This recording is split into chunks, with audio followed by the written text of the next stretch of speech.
Hey Dragonauts, what's Dragon on? Astralsflame back here with another deck full of the legendary creatures you love to see in Standard. If you also want to experience some of the legendary, go ahead and hit that sub button down below to stay up to date on all the legendary decks coming out for MTG Arena. And with that, let's talk Esper Legends.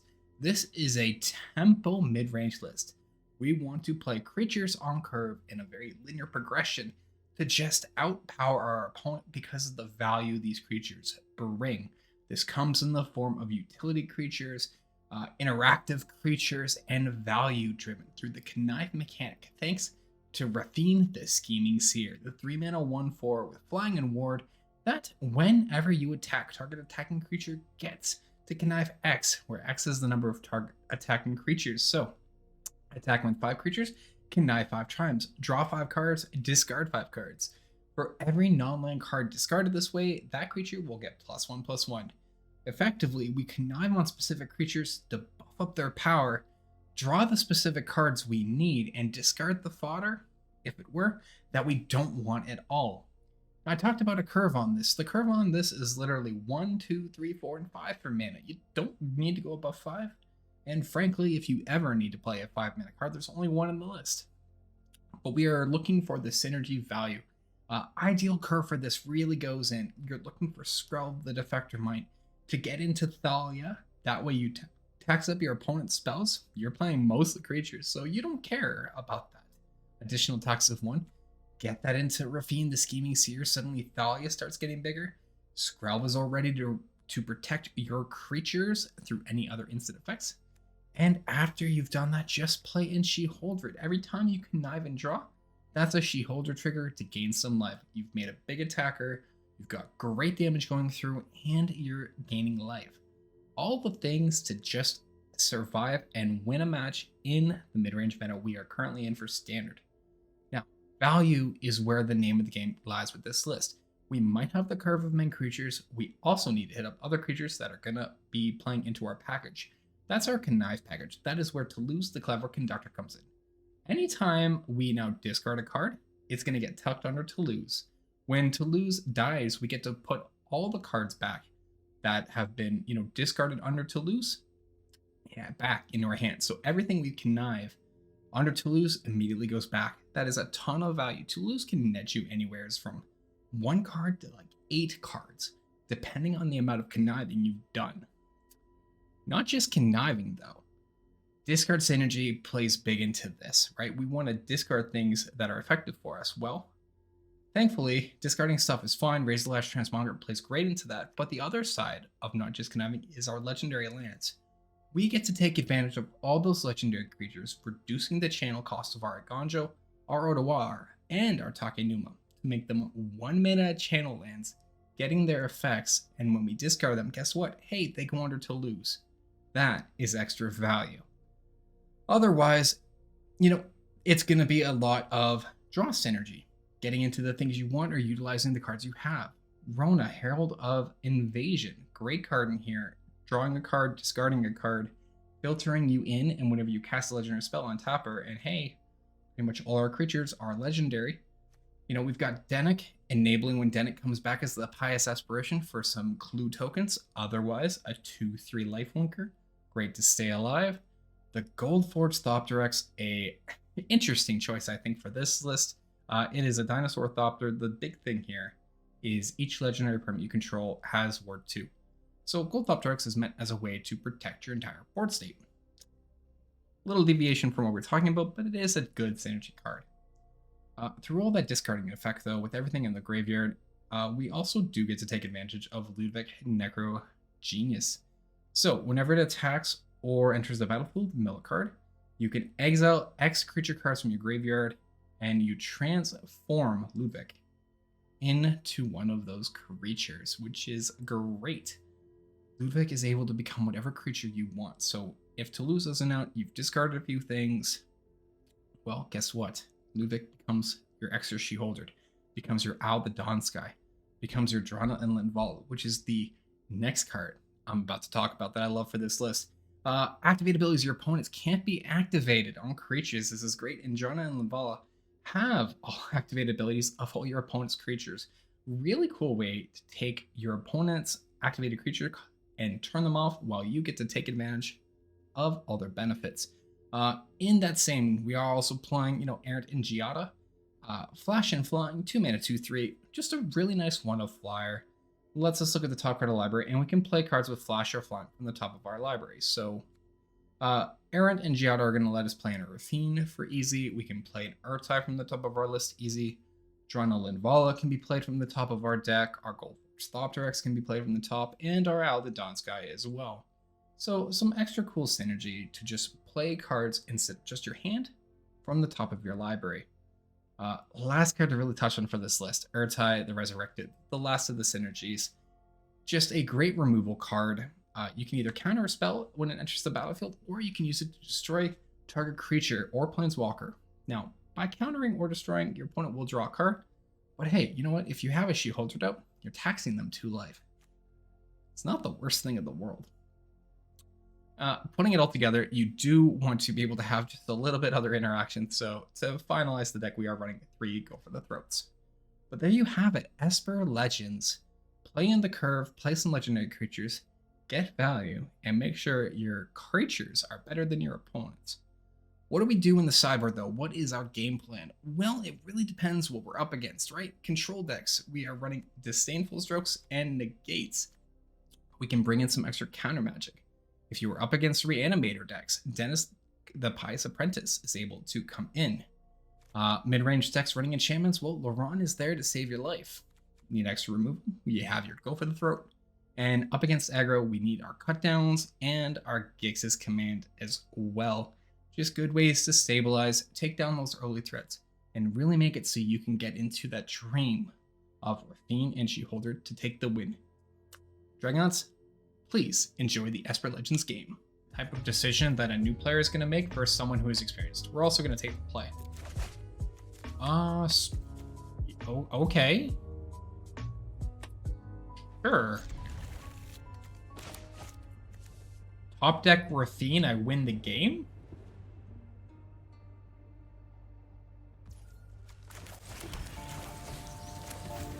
Do you understand why things are happening? Yes, agreed. Yeah, you do need to have an understanding of what's going on to totally take an effect of the game. Opponent is mono red and they have Play with Fire.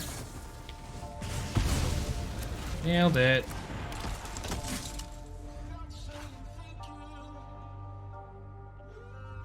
I'm still liking our hand though. If I top deck Rafine, I feel even better. Can you just imagine? We were just talking about like the perfect curve, and I mean, I've got 3 of the 4.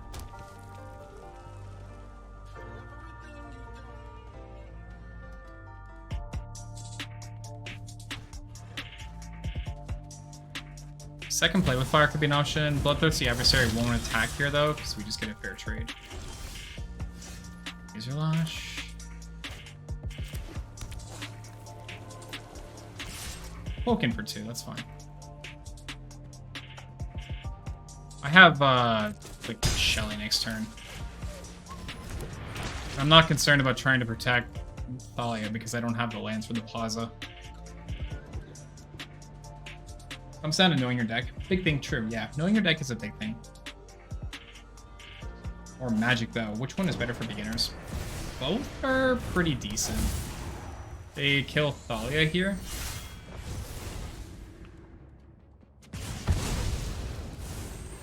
Attack me for 2, I go to 18.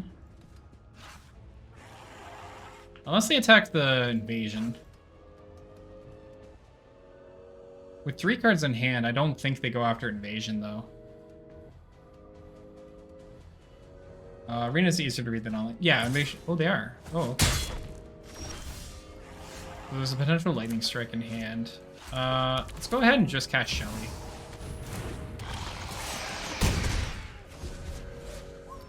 Yeah, so they've got a lightning strike in hand. It's a spectator and it's a special. Yeah, anything that shows Arena. Arena is a very easy thing to do. Yeah, that's fine. I don't feel like losing Shelly. That's fine. You can kill Tarkir. That's literally fine. Yep, you got a 4/4. I don't know, Shelly apparently. And I can protect my Shelly too with a Plaza. That's kind of cute. I actually don't know if I'd advise a new player to watch it. I think it's fine to advise a new player to check out the Pro Tour. Strictly speaking. That's the turn.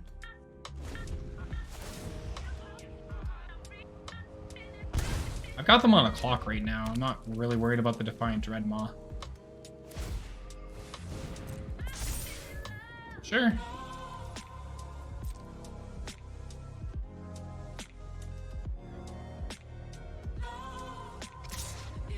That's fine. Defiant finishes off there. You attack me in the face. Okay. Let's test that theory. I'm gonna flash in Aaron and Giada.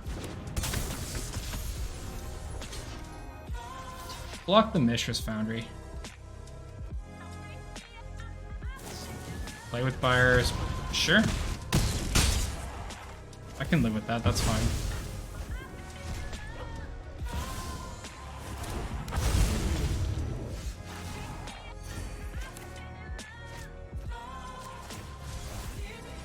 Back you go.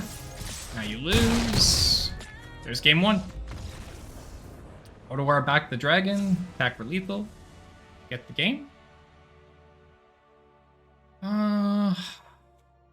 One time I watched the Pro Tour and I was able to learn to play Magic after that. Fair? I mean, it's not a big mistake. Magic is as Magic does. I could bring in negates. I don't think I want Ludwig. Still haven't drawn the stupid Thopter. I should just cut the Thopter for this one. Yeah, I should just cut Thopter for this one. I think I'm just bringing in 2 negates. No balls? Alright, fine. We'll leave Thopter in. Fine. I might cut the Razor Lashes here. Bring in a Denic. Razor Lash is like okay. The other option is I bring in an Emperor. Maybe Emperor is the better play. Cut downs would also be good. Yeah, you know what? It's probably not play negates. It's probably bring in cut downs and cut a Scroll. Then I have 3 and 3. This one is gold. I just wanted to play it. It's a trap card. I just wanted to have a deck that was winning and just be like, oh my god. Yeah.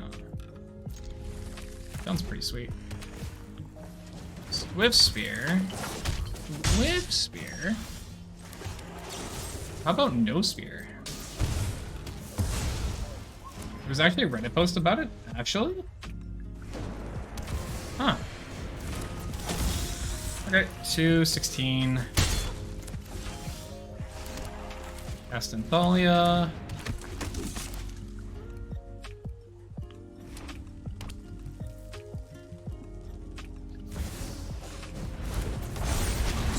Down to 14.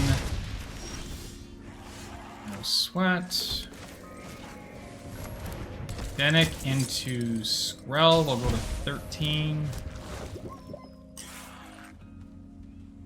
I'll say no attacks.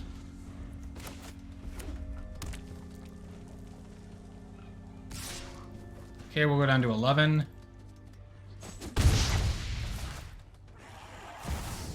Mana Form Hellkite. Mana Form Hellkite? I don't think so. I don't think so, and quite frankly, I don't want you getting a chance to untap with that, so no.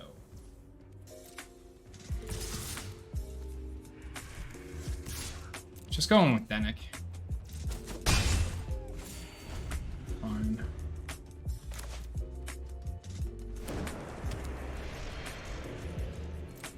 Attacks, I go down to 11. Okay.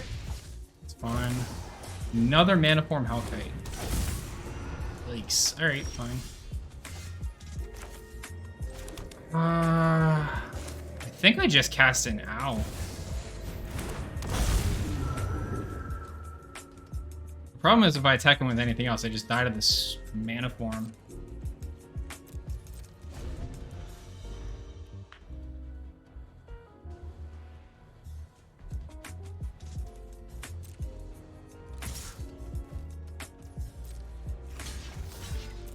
I'll block the Devastator here.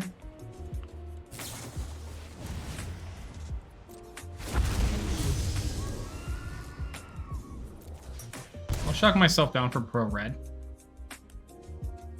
If I get them to waste 2 spells here, it would be worth it for me. At game 2, let's go!